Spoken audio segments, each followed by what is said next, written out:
भोपाल में मस्जिदों को हटाने के लिए जिला प्रशासन ने नोटिस जारी किया है और मध्य प्रदेश जमीयत उलेमा के जनरल सेक्रेटरी मोहम्मद कलीम इस वक्त मेरे साथ मौजूद है। कई मस्जिदों को नोटिस जारी किया है जिला प्रशासन ने, कहा है या तो मुसलमान खुद से मस्जिदों को हटा ले वरना ये बलपूर्वक हटा देंगे। जी, ये बात हमारे भी संज्ञान में आई है कि ये दो मस्जिदें जो भदभदा के जो इलाका है वहाँ पे दो मस्जिदें आबाद हैं, उनको हटाने का जिला प्रशासन द्वारा वहाँ पे नोटिस दिया गया है। तो हमारा उसमें कहना ये है कि ये जो मस्जिदें जिनकी बात की जा रही है ये 70 साल 80 साल और 100 साल पुरानी मस्जिद है। जिस वक्त ये इलाका पूरी तरह से डेवलप भी नहीं हुआ था उस वक्त से ज़्यादा से 100 साल पुरानी वहाँ पे ये मस्जिदें वहाँ पे आबाद हैं और मुसलसल वहाँ पे नमाजें हो रही हैं। और सबसे बड़ी बात यह है कि जिन मस्जिदों की बात अवैध बताया जा रहा है उन मस्जिदों के बराबर गजट नोटिफिकेशन में वो मस्जिदें दर्ज है। मध्य प्रदेश का जो राजपत्र है उसके अंदर ये मस्जिदें दर्ज हैं। औकाफ की जो रिकॉर्ड होता है औकाफ के अंदर ये दर्ज हैं और सब इसके दस्तावेज मौजूद है। उसके बावजूद भी जो है प्रशासन ने इसको हटाने का नोटिस दिया है। तो ये तो सरासर जुल्म है, नाइंसाफ़ी वाली बात है। आप वैध अवैध की आप बात कर रहे हैं तो आप पूरे शहर का आप एक डाटा निकलवा लीजिए कि क्या वैध है और क्या अवैध है। उसी इलाके में आप जाएंगे तो आपको बहुत सारे और भी जो धार्मिक स्थल हैं वहाँ पे आपको मौजूद पाए जाएंगे। लेकिन सिर्फ मस्जिदों को हटाने की बात करना ये सरासर नाइंसाफ़ी है और हम इसका विरोध कर रहे हैं। प्रशासन तो कह रहा है कि मुसलमान या तो खुद से हटा ले नहीं तो बलपूर्वक हटा देंगे। नहीं ना, आपको नाइंसाफ़ी करना है तो आप करिए, हम तो कानून का दरवाजा खटखटाएंगे। जो भी संवैधानिक तरीका होगा उससे हम लोग विरोध कर रहे हैं और आगे भी विरोध करेंगे।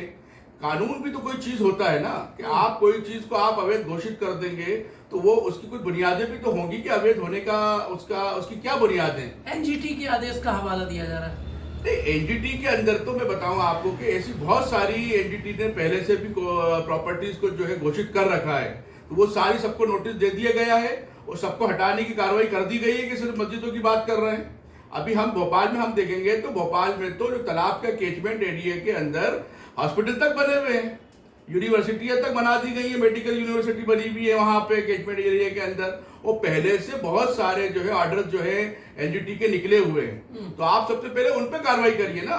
मैं तो हमारा तो यहाँ पे ये कहना है कि चाहे मंदिर हो चाहे मस्जिद हो उसको लेके दृष्टिकोण थोड़ा अलग होना चाहिए, थोड़ा सा व्यापक होना चाहिए, थोड़ा सा संवेदनशील होना चाहिए। मैं बातचीत कर रहा था मुसलमानों में आक्रोश से कह रहे हैं कि एनजीटी तो कल की बनी हुई है, हमारी मस्जिदें पुरानी बनी हुई है तो टारगेट किया जा रहा है। बिल्कुल, मैं यही तो कह रहा हूँ कि मस्जिद जो है वहाँ पर 80 साल और 100 साल पुरानी मस्जिदें आबाद हैं और उस इलाके का सारा डेवलपमेंट जो है वो बाद में हुआ है। तो आप आज मस्जिद को आप अवैध कह रहे हैं, ये कैसे हो सकता है? ये तो मस्जिद तो पुरानी आबाद है। और सबसे बड़ी बात ये कल तो नहीं बनी ना मस्जिद, ये कि हमने अचानक कोई सड़क किनारे मस्जिद बना दी गई है और आप उसको हटाने की बात कर रहे हैं। मुसलमान कह रहे टारगेट कर रहे हैं मस्जिदों को, ऐसा लगता है कि सिर्फ मैं यही बात बोल रहा हूँ कि एनजीटी के आदेश तो जहाँ तक मेरे ज्ञान में है कि बहुत सी और जगहों के लिए भी एनजीटी के आदेश हैं। तो सिर्फ मस्जिदों को बलपूर्वक हटाने की बात करना ये तो नाइंसाफी वाली बात है। मुसलमान क्या कह रहे हैं, हटने देंगे आप? जो भी कानूनी तरीके होंगे वो अपनाए जाएंगे। उसके अंदर पहले से भी जो वहाँ की कमेटी है वो शायद इस मामले को देख रही है और जब जरूरत पड़ेगी तो जमीयत उलमा भी इसमें कानूनी रास्ते तलाश करेगी। जमीयत उलमा का क्या स्टैंड है? हमारा जो स्टैंड है वो शुरू से एक ही बात रही है कि मस्जिदों के मामले में, धार्मिक स्थलों के मामले में दृष्टिकोण व्यापक होना चाहिए, थोड़ा सा संवेदनशील होना चाहिए। जो मस्जिदें 100 साल से आबाद हैं, जो आबादी 100 साल से आबाद हैं, उनको इस तरह से अवैध बताकर हटाना डेवलपमेंट के नाम पे ये ठीक बात नहीं है। मुसलमानों की क्या राय है?